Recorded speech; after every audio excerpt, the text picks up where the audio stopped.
ഉർവശി ചേച്ചിനെ പറ്റി പറയുകയാണെങ്കിൽ ഉം. സ്വിച്ച് ഇട്ടമാതിരി ക്യാരക്ടറിലോട്ട് കിടക്കും. പിന്നെ എന്താ പറയുക, പെട്ടെന്ന് ക്യാരക്ടറിലോട്ട് കിടക്കും, പെട്ടെന്ന് റിയൽ ലൈഫിലോട്ട് വരും. അപ്പൊ റിയൽ ലൈഫിലുള്ള ഉർവശി ചേച്ചിയും ഇങ്ങനെ ഒരു ക്യാരക്ടറിലോട്ട് കിടക്കുന്ന സമയത്തുള്ള ഉർവശി ചേച്ചിയും തമ്മിലുള്ള ഡിഫറൻസ് എങ്ങനെയാണ്? അത് നേരിട്ട് കണ്ട ഒരാളാണ്, ആ എക്സ്പീരിയൻസ് എങ്ങനെയാണ്?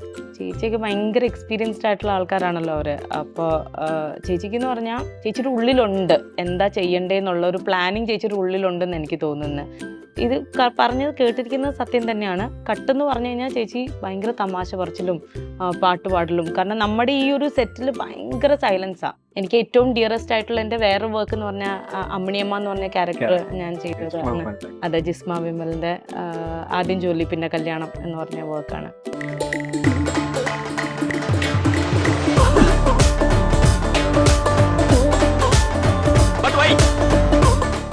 ഉള്ളൊഴുക്ക് എന്ന സിനിമയിലെ ഷേബ എന്ന കഥാപാത്രത്തെ അതിമനോഹരമായി മലയാള പ്രേക്ഷകർക്ക് മുന്നിൽ എത്തിച്ച സ്മൃതിയാണ് എൻ്റെ കൂടെയുള്ളത്. സ്മൃതി, നമസ്കാരം. ഹായ്, നമസ്കാരം. പടം ഞാൻ കണ്ടിരുന്നു. അടിപൊളിയായിട്ട് അഭിനയിച്ചിട്ടുണ്ട് കേട്ടോ.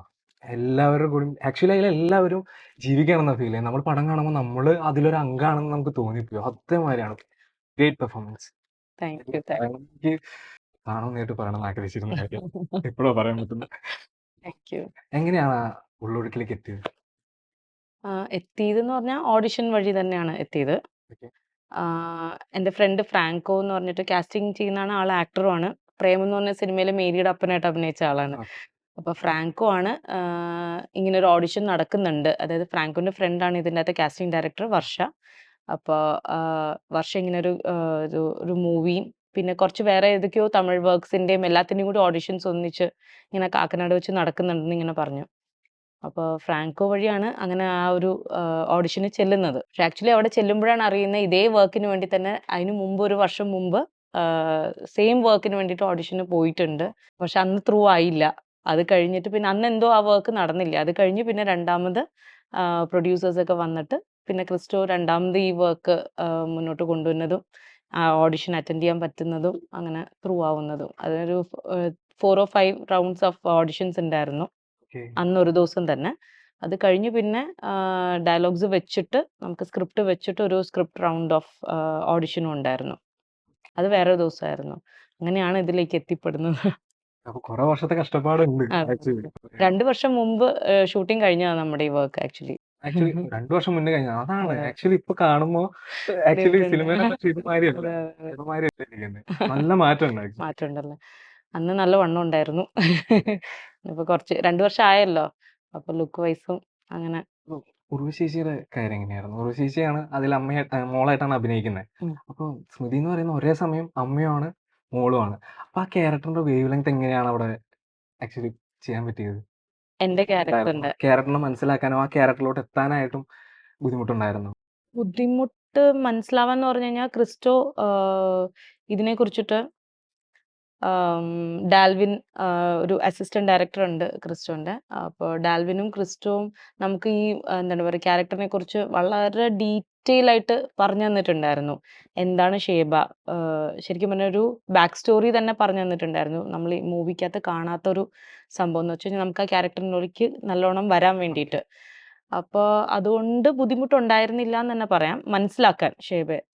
പക്ഷെ ആസ് മൈസെൽഫ് അല്ലെങ്കിൽ സ്മൃതി എന്നുള്ളൊരു വ്യക്തി വെച്ചിട്ട് നോക്കുമ്പോൾ ഷേബ ഭയങ്കര ഒരു സ്ട്രേഞ്ചറാണ് സ്മൃതിക്ക്. കാരണം ഒരിക്കലും സ്മൃതി അങ്ങനെയല്ല. ഷേബയെ പോലത്തെ ഒരാളല്ല. പക്ഷെ ഷേബ എന്ന് പറഞ്ഞു കഴിഞ്ഞാൽ ഷീ ഈസ് ആക്ച്വലി എന്താ പറയാ അമ്മയുടെ ഒരു പകർപ്പ് തന്നെയാണ് ഷേബ എന്നാണ് എനിക്ക് പറഞ്ഞു തന്നെ വെച്ചിട്ട്. അമ്മ ഫാമിലി ഓറിയന്റഡ് ആണ്. ഷേബയും അതുപോലെ തന്നെയാണ്. അപ്പോൾ ഷേബ അവളുടെ ഫാമിലിക്കാണ് ഫസ്റ്റ് പ്രയോറിറ്റി കൊടുക്കുന്നത്. എന്നാൽ അവൾക്ക് അവളുടെ അമ്മയും ബ്രദറും ഭയങ്കര ഡിയർ ആണ്. എന്താണ് പറയുക അനിയന് വേണ്ടിയിട്ട് എന്ത് വേണമെങ്കിലും ചെയ്യാൻ തയ്യാറായിട്ടുള്ള ഒരു ചേച്ചി തന്നെയാണ്.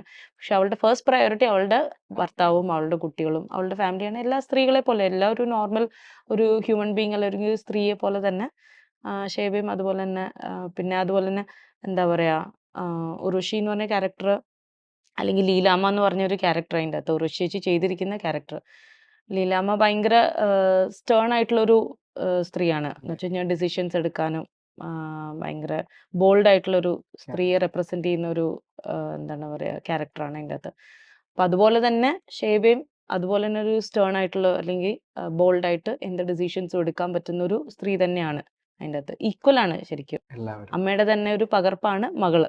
നമ്മുടെ ഉർവശി ചേച്ചിനെ പറ്റി പറയുകയാണെങ്കിൽ ഉം. സ്വിച്ച് ഇട്ടമാതിരി ക്യാരക്ടറിലോട്ട് കിടക്കും. പിന്നെ എന്താ പറയുക, പെട്ടെന്ന് ക്യാരക്ടറിലോട്ട് കിടക്കും, പെട്ടെന്ന് റിയൽ ലൈഫിലോട്ട് വരും. അപ്പൊ റിയൽ ലൈഫിലുള്ള ഉർവശി ചേച്ചിയും ഇങ്ങനെ ഒരു ക്യാരക്ടറിലോട്ട് കിടക്കുന്ന സമയത്തുള്ള ഉർവശി ചേച്ചിയും തമ്മിലുള്ള ഡിഫറൻസ് എങ്ങനെയാണ്? അത് നേരിട്ട് കണ്ട ഒരാളാണ്, ആ എക്സ്പീരിയൻസ് എങ്ങനെയാണ്?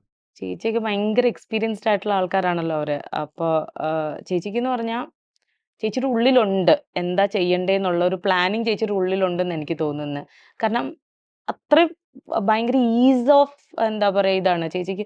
ഈസിലി ആണ് ചേച്ചി ആ ക്യാരക്ടറിലേക്ക് മാറുന്നത്. ഇത് പറഞ്ഞത് കേട്ടിരിക്കുന്നത് സത്യം തന്നെയാണ്. കട്ടെന്ന് പറഞ്ഞു കഴിഞ്ഞാൽ ചേച്ചി ഭയങ്കര തമാശ പറച്ചിലും പാട്ട് പാടലും. കാരണം നമ്മുടെ ഈ ഒരു സെറ്റിൽ ഭയങ്കര സൈലൻസാ. അപ്പൊ ആ ഒരു സൈലൻസ് കട്ട് ഓഫ് ചെയ്യാൻ അല്ലെങ്കിൽ എല്ലാവരെയും ഒന്ന് ഈസി ആക്കാൻ വേണ്ടിയിട്ടും കൂടിയാണ് ചേച്ചി ഭയങ്കരമായിട്ട് ഇങ്ങനെ തമാശ ക്രാക്ക് ചെയ്യണതൊക്കെ. പക്ഷെ നമുക്കൊക്കെ ഭയങ്കര എന്താ പറയാ, നമുക്ക് അത്രയും എൻജോയ് ചെയ്യാൻ പറ്റാത്തൊരു സംഭവമായിരുന്നു. ഈ ഒരു എന്താണ് പറയാ, ഒരു ഒരു അറ്റ്മോസ്ഫിയർ അവിടുത്തെ നമ്മളുടെ ഈ സിനിമയിൽ നിങ്ങൾ കാണുമ്പോൾ നിങ്ങൾക്ക് എത്രമാത്രം ഹെവിനെസ് ഫീൽ ചെയ്തിട്ടുണ്ടോ നമുക്കൊക്കെ ആ ഒരു ഹെവിനെസ്സോടെ തന്നെയാണ് നമ്മളവിടെ ആ സെറ്റിൽ നിന്നിരിക്കുന്നത്. എനിക്ക് തോന്നുന്നു ബാക്കിയുള്ള മൂവീസിലൊന്നും നമുക്ക് അങ്ങനെ ഒരു സംഭവമില്ല. ആക്ഷൻ എന്ന് പറയുമ്പോൾ നമ്മൾ ചെയ്തിട്ട് പോവുക എന്നുള്ളൊരു സംഭവം മാത്രമേ ഉള്ളൂ. അതിൻ്റെ ഇടയിൽ നമ്മൾ തമാശകൾ പറയും, നമ്മൾ സന്തോഷിക്കുകയൊക്കെ ചെയ്യുന്നുണ്ട്. ചിലപ്പോൾ ചില മൂവീസിൽ മരണ സീൻസ് വരുമ്പോൾ നമ്മൾ ആ ഒരു സീനിൽ മാത്രമേ നമുക്ക് ആ ഒരു ഇതുള്ളൂ. പക്ഷെ ഇതെന്ന് പറഞ്ഞാൽ മൂവി ത്രൂ ഔട്ട് ഇത് തന്നെയാണ്. ഇത്രയും മോശം പിടിച്ചു. ഇതന്നെ എല്ലാ ദിവസവും ഇത് തന്നെ. നമ്മള് ഡ്രസ്സ് മാറി വരിക, നമ്മൾ ആ മൂഡ് പിടിക്കുക എന്നുള്ളതാണ് നമുക്ക് കംപ്ലീറ്റ് മൂവിയിൽ. നമ്മളിപ്പോ ദേഷ്യപ്പെടുമ്പോൾ പോലും എനിക്ക് അതിൻ്റെ അകത്തൊരു ലിമിറ്റേഷൻ ഉണ്ടായിരുന്നു ദേഷ്യപ്പെടുന്നതിന്. കാരണം ഇങ്ങനെ ഒരു വിഷമത്തിൽ നിൽക്കുമ്പോൾ ഉള്ളൊരു ഫ്രസ്ട്രേഷൻ ഉണ്ട്. നമ്മൾ ഇത്രയും ദിവസം അവിടെ നിൽക്കുന്നതിൻ്റെ ഒരു ഫ്രസ്ട്രേഷൻ ഉണ്ട്.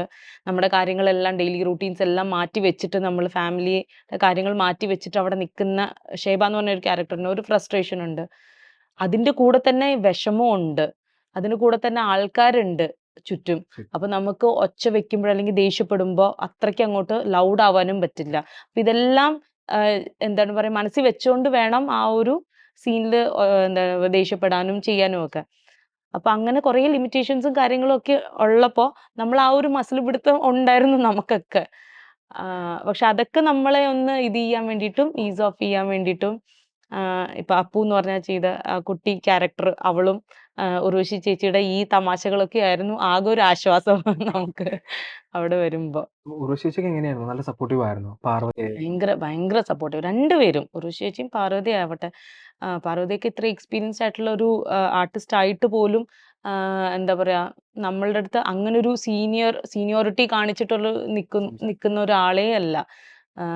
എങ്ങനെയെന്ന് വെച്ച് കഴിഞ്ഞാൽ നമ്മളെ അറിയാവുന്ന കാര്യം വെച്ചിട്ട് നമ്മളെ ഇങ്ങോട്ട് ഹെൽപ്പ് ചെയ്യുക, എഡ്യൂക്കേറ്റ് ചെയ്യുക. അതുപോലെ തന്നെ നമ്മുടെ കയ്യിൽ നിന്ന് എന്തെങ്കിലും തിരിച്ചു കിട്ടാനുണ്ടെങ്കിൽ ആള് നമ്മുടെ അടുത്ത് നിന്ന് ചോദിച്ച് മേടിക്കുക. ആസ് എ ഫ്രണ്ട് എന്താ പറയാ, നമ്മൾ ഇത്രയും ദിവസം നിൽക്കുമ്പോൾ എങ്ങനെയാണോ നമ്മൾ മിങ്കിൾ ചെയ്ത് ഫ്രണ്ട്സ് ആയിട്ട് പോവുക, ആ ഒരു രീതി തന്നെ ഭയങ്കര എന്താ പറയാ ഡൗൺ ടു എർത്ത് ആയിട്ടുള്ള ഒരു ആർട്ടിസ്റ്റ് ആണ് പാർവതി. പക്ഷെ പാർവതിയെ കുറിച്ച് കേട്ടിരിക്കുന്ന ഞാൻ അങ്ങനെയൊന്നും അല്ലായിരുന്നു before coming to the set കേട്ടോ. നമുക്ക് നരേഷന് വേണ്ടിയിട്ട് പാർവതിയെ കാണുമ്പോൾ തൊട്ടേ നമുക്ക് മനസ്സിലായിരുന്നു ദാറ്റ് ഷീ ഈസ് നോട്ട് നമ്മൾ പുറത്ത് കേൾക്കുന്ന പോലെയല്ല, she is a very down to earth person എന്നുള്ളത്. ഉർവശി ചേച്ചി ആണെങ്കിലും അതുപോലെ തന്നെ എന്താ പറയാ, ഉർവശി ചേച്ചിയുടെ നമ്മൾ കൂടുതലും അടുത്ത് നിൽക്കുമ്പോൾ ചേച്ചിയുടെ എന്ന് വെച്ച് കഴിഞ്ഞാൽ ഓരോ സംസാരത്തിൽ നിന്നും ഓരോന്ന് കിട്ടുന്നതും നമുക്ക് ഭയങ്കര ഒരു വലിയൊരു അറിവാണ്.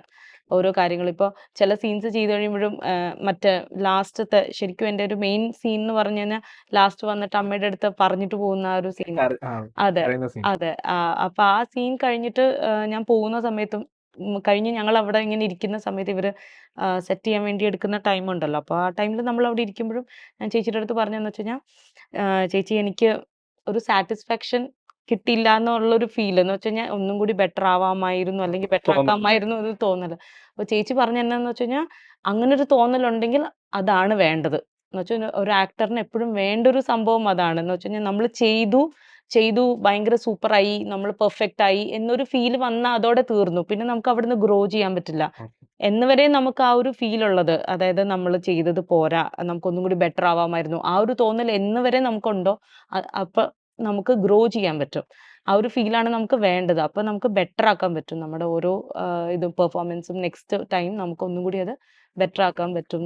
അങ്ങനെ ഓരോ കാര്യങ്ങളും ചെറിയ ചെറിയ കാര്യങ്ങൾ പറയുമ്പോഴും ചേച്ചി തമാശയിലൂടെ ആണെങ്കിലും കാര്യത്തിലൂടെ ആണെങ്കിലും നമുക്കത് പറഞ്ഞു തരുമ്പോൾ ആ ഒരു എക്സ്പീരിയൻസ്ഡ് ആൾക്കാരുടെ കൂടെ വർക്ക് ചെയ്യുമ്പോൾ നമുക്ക് കിട്ടുന്നതെല്ലാം ഒരു കോൺഫിഡൻസ്. ബെനിഫിഷ്യൽ ആണ്. പിന്നെ മുന്നൊരു തമിഴ് ഫിലിമിൽ വെച്ചിട്ട് ഉർവശി ചേച്ചിനെ മുന്നേ കണ്ടിട്ടുണ്ടെന്ന് ഉണ്ട് ഉണ്ട് ഉണ്ട് ഉണ്ട്. പറഞ്ഞു. എനിക്കൊരു എവിടെയോ ഞാൻ കേട്ടിട്ടുണ്ട്. അപ്പൊ അതൊരു ഹെൽപ്പ് ആയിരുന്നു രണ്ടാമത് വന്നപ്പോ. അതെങ്ങനെയായിരുന്നു? ആ ഒരു സ്റ്റോറി ഒന്ന് അത് പറയാമോ? അത് ഹെൽപ്പ് അങ്ങനെയൊന്നുമില്ല. കാരണം അത് പക്ഷെ എന്താ പറയാ, ആദ്യത്തെ പ്രാവശ്യം ഉർവശി ചേച്ചി കാണുമ്പോൾ എനിക്കുണ്ടായ എക്സൈറ്റ്മെന്റ് എനിക്ക് പറഞ്ഞറിയിക്കാൻ പറ്റില്ല. കാരണം എന്ന് വെച്ച് കഴിഞ്ഞാൽ നമ്മുടെയൊക്കെ ഉള്ളിലെ ഏറ്റവും വലിയ സ്റ്റാറാണ്. എനിക്ക് ഫോർ മീ ഇപ്പൊ നേരത്തെ പറഞ്ഞ പോലെ ഒരു ലേഡി സൂപ്പർ സ്റ്റാർ ആരാന്ന് ചോദിച്ചു കഴിഞ്ഞാൽ ഉർവശി ചേച്ചി തന്നെയാണ്. അത് അങ്ങനെ ഇരിക്കുന്ന ഒരു സമയത്ത് അതും ഞാൻ ഈ എന്താണ് പറയാ ആക്ടിങ് തുടങ്ങിയ സമയത്താണ് എനിക്ക് ആദ്യമായിട്ടൊരു തമിഴ് സിനിമ ഇങ്ങനെ ഒരു സംഭവം ഉണ്ട്, എന്താണ് പറയാ വരാൻ താല്പര്യമുണ്ടോ എന്ന് ചോദിച്ചിട്ടൊരു കാസ്റ്റിംഗ് ചെയ്യുന്ന ഒരു പയ്യൻ വിളിച്ചിട്ട് ഇങ്ങനെ ചോദിക്കുന്നത്. അപ്പൊ ഞാൻ ചോദിച്ചു എന്താണ് സംഭവം. അപ്പൊ പൊള്ളാച്ചിയിലാണ് ഷൂട്ട്, ഒരു ഇഡിയറ്റ് എന്ന് പറഞ്ഞ മൂവിയാണ്, രാംബാല സാറാണ് ഡയറക്ടർ. ഇത്രേ അറിയുള്ളൂ, അതിന്റെ താര അഭിനയിക്കുന്ന ഒന്നും അറിയില്ല. അപ്പൊ മിർച്ചി ശിവ, നിക്കി ഗൽറാണി ആണ് അതിനകത്ത് ആർട്ടിസ്റ്റുകൾ എന്ന് മാത്രം പറയുന്നുണ്ട്.